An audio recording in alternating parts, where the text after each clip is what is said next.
Good morning, and thank you very much for joining us. I am Yori Folani. Let's look at education this morning, and in particular, the Students' Loan Scheme. That's the most popular name for it, even though it does have its technical, nomenclature. It's all about access to higher education by Nigerians. And NEL Fund is the fund that was created for that. And NEL Fund itself is a creation of the law setting up this particular initiative. And so, but we'll call it we'll call it the education, the loans scheme. That's the most popular thing. Everybody knows about that. And our guest this morning, Dr. Sylvester Enome, is with us. He's a former director of education in Lagos State Education District 5, and he's also an educational management consultant. Thank you very much, Dr. Enome, for coming on the program. Good morning. I'm happy to be here. Yes, our pleasure. And we will be joined, we hope, we make our plans and we tighten them, and we hope that they'll work. But Kayode Esuola, Associate Professor, Institute of African and Diaspora Studies of the University of Lagos, is going to join us as we proceed with the program. So, Dr. Enome, the latest news on this is that on Thursday, the president will be launching it, and that would be indeed a glorious thing for Nigerians. But we are hearing of recent that, I don't know if that means that it might not necessarily be launched on Thursday or not, but we're hearing as late as yesterday that the federal government is fine-tuning aspects of this. So be that as it is. But the main crux of this matter, if it's launched on Thursday or not, very, very shortly thereafter, is all about providing access to higher education for otherwise unable Nigerians with that don't have the ability otherwise. Now there will be a loans board. I think that is what it is called in other places. Yes, in other places. So, give me your overview of it. And I say this because whereas it sounds like a good thing, and it is, I can say, a good thing, but one does hear students or former students who haven't taken advantage of the loan in other areas, in other countries, complaining that, you see, because the word loan is oftentimes missed out in the whole excitement. It is a loan that must be repaid. So with that in mind, what do you think about the Nigerian version of it? Yeah, good morning once more, and thank you for bringing me in here. Our pleasure. Yeah, you see, this student loan, let us just be using the word student loan. Quite. It's a very laudable program. Mm-hmm. You see, it started around June 2023. That's right. And the president is vehemently very interested in giving out this loan. Though January, they wanted to launch it. Yes. It was postponed again to February, I think, 21st. That's right. And with all the indicators right now, there is proof that it's imminent. In quote, the launch is imminent. Yes, that it may happen this week, Thursday. From every fillers, except something otherwise happened, it may be launched this Thursday. From the interview we watched on televisions, the special advisor on media and publicity to the president did say that this Thursday, yes, it will be launched. And yesterday, while the president was, commissioning something in Niger State, I think there is a mention of this student loan. Yes, and that it is being fine-tuned as we speak. The fine-tuning actually, with what I'm seeing or hearing, is to make sure everything, because it's technically driven. Any student who is going to be a beneficiary of it will be given every details, and his details will just be there. There is no way of removing somebody's name, replacing it with someone's name and the rest. It's a very laudable program to us because we never witnessed such. If this time around, the administration of President Bola Ahmed Tinubu, in his magnanimity, decided to launch this, to bring this out, so many students will be beneficiaries. Indeed. You see, most of the problems in Nigeria University, this upheaval here and there, student unrest here and there, is as a result of some students' inability to pay their school fees. And if they cannot pay their school fees, so many other things follows. During exam, they discover that some people are writing exam, clear to write exam, and themselves are in that same department, but they are not able to pay the money, and as a result of that, they are not allowed to write the exam. It creates a sense of emotional instability. In this wise, they want to create a problem to make sure the exam is shifted somehow, and then they will indirectly be negative beneficiary of the shift. So the student loan is a laudable idea, as you said. Well, we have been joined by Kayode Ezuola, political scientist, associate professor, Institute of African and Diaspora Studies at the University of Lagos. A fine morning to you, Kayode. Thank you very much. Good morning, Jerry, and good morning, everybody. Yes. In studio, we have Dr. Sylvester Enome, who is a former director of education at Lagos State Education District 5, and he's an education management consultant. My pleasure. Indeed. Good morning. All right, then. So he's just finished saying that anyway you look at it, it's a laudable idea. It's a first for us, and when you just look at it, but the question I had asked him was that, was he a bit concerned about that area of it that we hear from other climes where people happily take the loan, but then when they finish their education, they often have been moaning that the student loan, my student loan, particularly America, they never fail to mention the fact that this student loan thing is like an albatross. But without prejudice to that, I wonder what you think, Kayode, about the imminent launch of this scheme.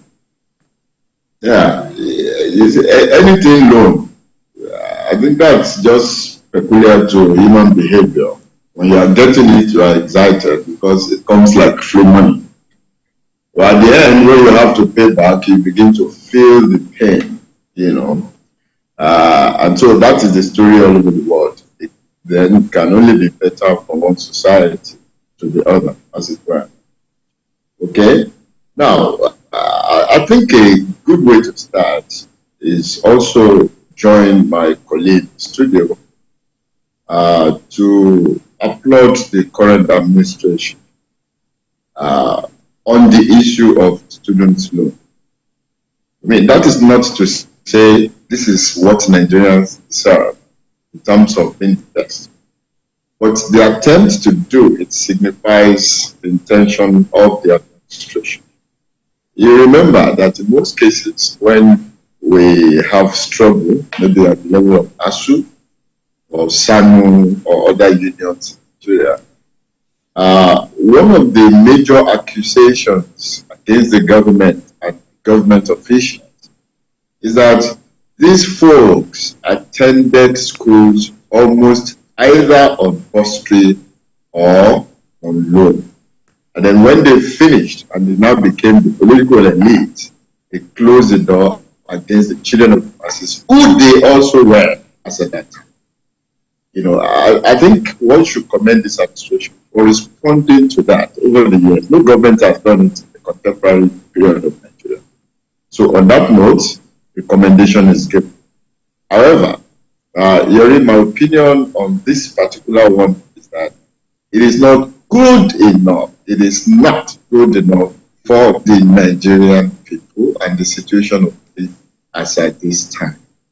But one has to commend it that and be optimistic that the president someday, and of course the committee that will work within the system, will recommend what is commensurate with the social and economic realities on this. Okay, because you know, Kayode, that necessarily I would have to ask you, what are the areas of apprehension you have when, admittedly, commending the initiative, saying it, however, there's the Oliver Twist aspect to it on behalf of the beneficiaries, that it's not good enough. What exactly did you mean?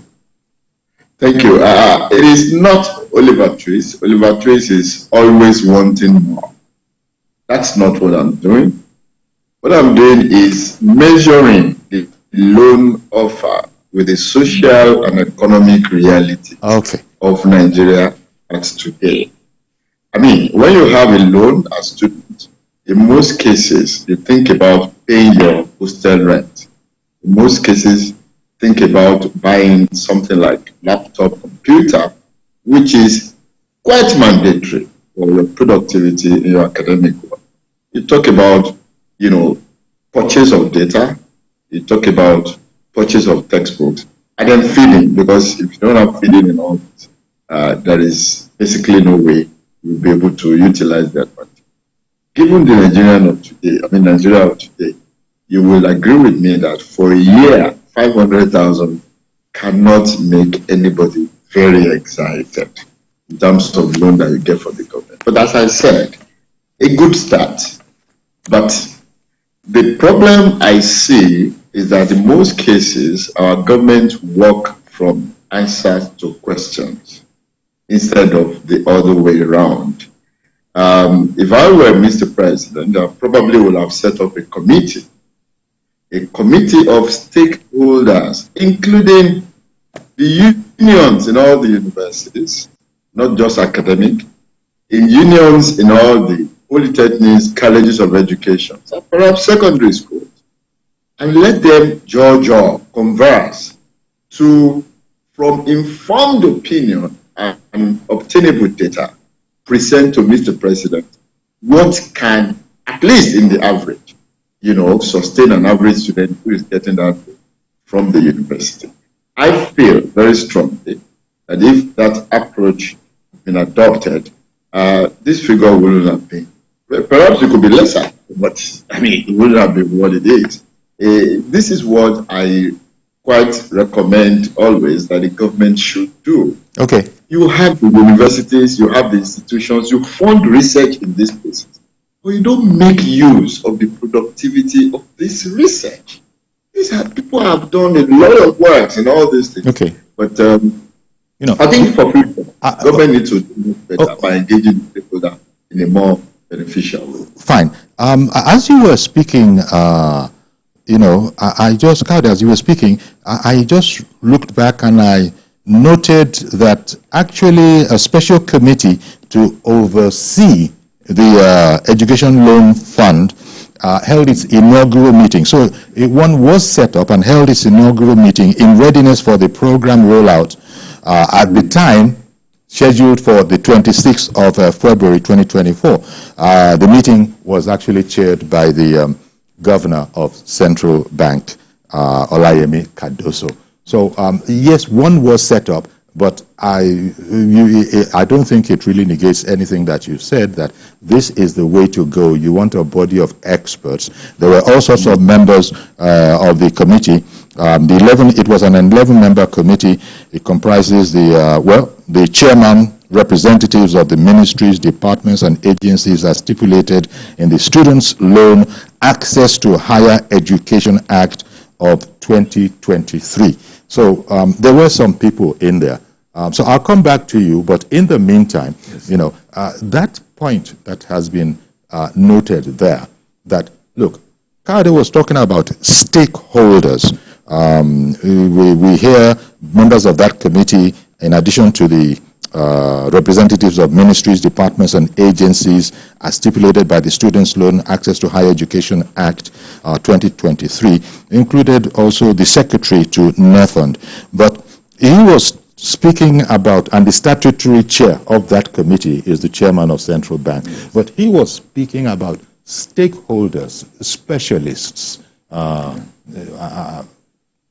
I really align with him, but I differ a little. Okay. You see, this aspect of a student loan fund, this is the first time it's going to happen in Nigeria. At all. In short, I must thank the federal government for the initiative. You see, my people have a saying that if you don't sit before you stand, you will fall. There's normally stages, step by step. You will first sit down as a little baby, then you crawl, then you stand, and then you start moving. With the Nigerian situation, I definitely know that this loan, student loan, will work. You see, majority of the students are outside. No money to go back to school. There are a lot of indices. There are a lot of terms and conditions that when the students have to fulfill these things, they may not deviate. For example, if you have a parent that is receiving income above 500,000, you have a restriction. In this case, it's meant for the poor. Okay. It's meant for the poor. Okay. I will tell you one thing. The poor in the society, they know their limitations. All right. They know their limitations. It's an opportunity for them to excel. Access to higher education. So many people you see learning carpentry, this and this, they would have loved to be in school, but no money. If they have to access that 500,000 loan, for example, it will give them an accommodation, a little one that will sustain them. They'll be able to use some for their textbooks. Look, that $500,000 naira is not to be sneezed at, is what you are saying. Yes. Whereas I take, Kayode's point that, look, there are things like today that have become almost mandatory, including computers, for example, laptops and all of that. This is not food for the boys. I'm telling you. You see, in the society, we have the poor. We equally have the poorest of the poor. That's right. And if we have the poor and the poorest of the poor, and these people are able to access 500,000 naira. Okay. Look, there are poor people that have not ever seen 100,000 naira in their account. I think your point is taken. Yeah. So they are going to hold it jealously. They are going to guide this student jealously, and they will make sure it is meant for what the loan is meant for. The rich could decide to throw 500,000 naira, 1 million on their children. But the parents of the poor will say, look, I beg you, yes, you are going to this school. This is this money. Please use it wisely. Don't forget that before the loan is given, guarantor is equally there. Who will provide his passport, the means of livelihood, also where you work, and a letter of employment, copious verification. So before the committee chairman will have to approve. The point that you're making, is it not, is that, whereas the loan is the first time, it's commendable, both you and Isuala have said so. But I think the implication here is that not every student necessarily needs to apply for it. It's for all Nigerian students. It is. It is their right. But there will be a situation where those from the rich home, the wealthy sons and daughters, may not need it. May not need it. They will just tell them that we don't need it. Voluntarily, they will not apply. It will not give rooms for more of the poor people to put into it. Kayode, could I come back to you? Do you want to add to that, or do you just, concur, as it were? Well, I actually struggled very seriously to see where my colleague differs from me. Okay, so we are saying basically the same thing. He commended the government. Yes. I said it could be better. He also agreed, obviously indirectly, that this is the first time we are learning to sit now. Starting. Later we can stand and we later walk. But the very point that I made is that could have been something much better if stakeholders had been engaged. Okay. Yorubas have a proverb, only akin faori leyin olori. You don't give someone a haircut in his absence. In the person's absence.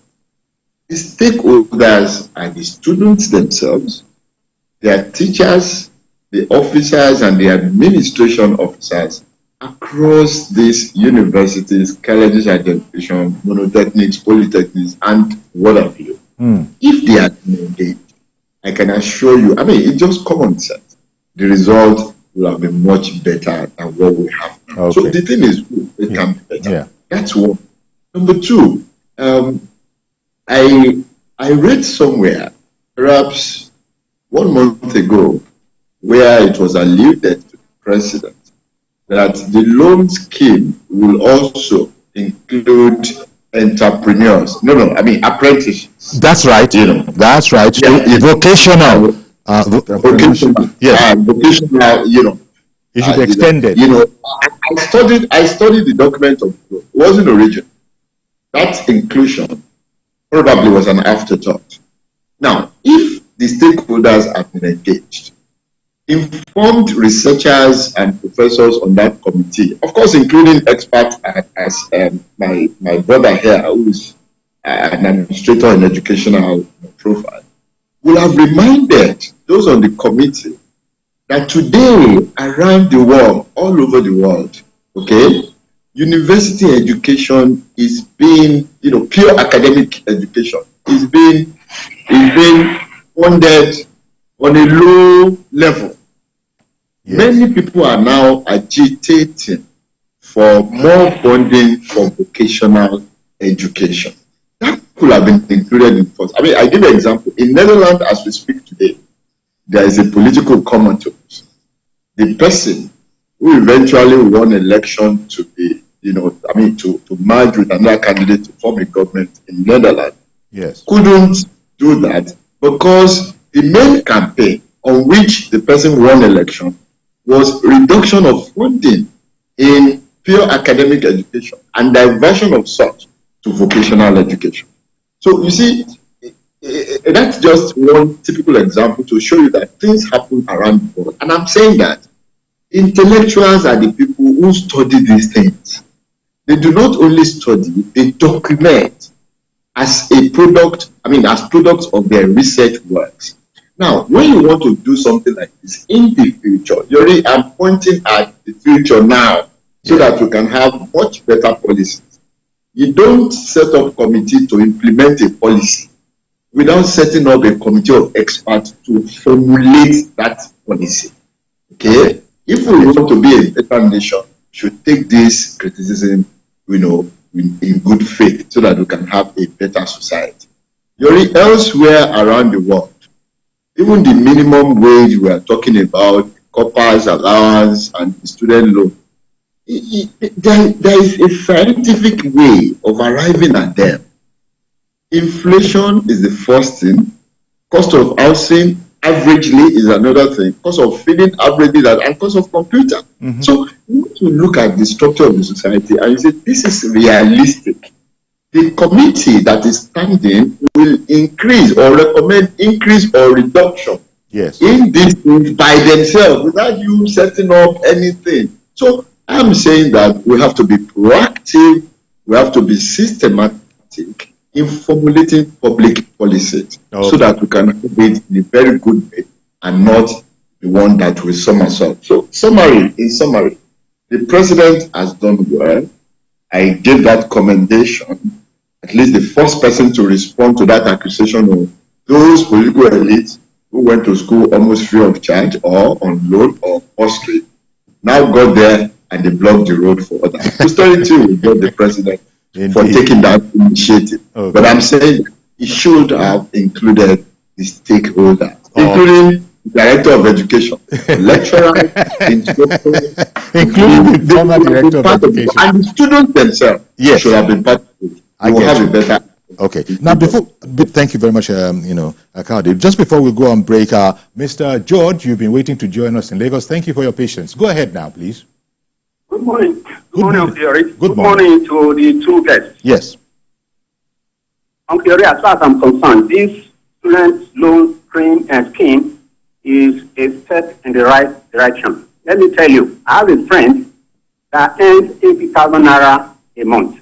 His two sons, last year, his two sons paid admission to Unilag. Very brilliant children. He he could only sponsor one. The other one is still waiting at home. So if he had 500,000 naira as a loan, you can imagine those two children would have been there at, at the same time. I see. I am opposed to the pressure being put by private universities to also extend it to them. How can you have parents that are paying 3 million for you in a university? They have 3 million to pay for you in a university. The one that doesn't have 500,000, government is giving him loan, and you say it should also be extended to you. The government should just overlook that one. They don't deserve it. Who are you speaking of? Immediately this pronouncement was made initially. Oh. I saw the president of ASU on television opposing the scheme from day one, that his reason was that the students will not pay back. How can ASU be crying more than the bereaved? The government that wants to grant the loan has not expressed any worries about repayment. You are saying that because of repayment, it should not be given to the students. All right. How do you think like that? Okay. And ASU, this is the same ASU that they do not agree with anything the government does. Not only this government, but previous government. President Jonathan gave them 200 billion naira for resuscitation of universities. This ASU has never accounted for 1 naira out of it. Okay, Mr. George, we've got to go on a break now, but thank you very much for calling in. We'll continue as soon as we get back from break. Please stay with us.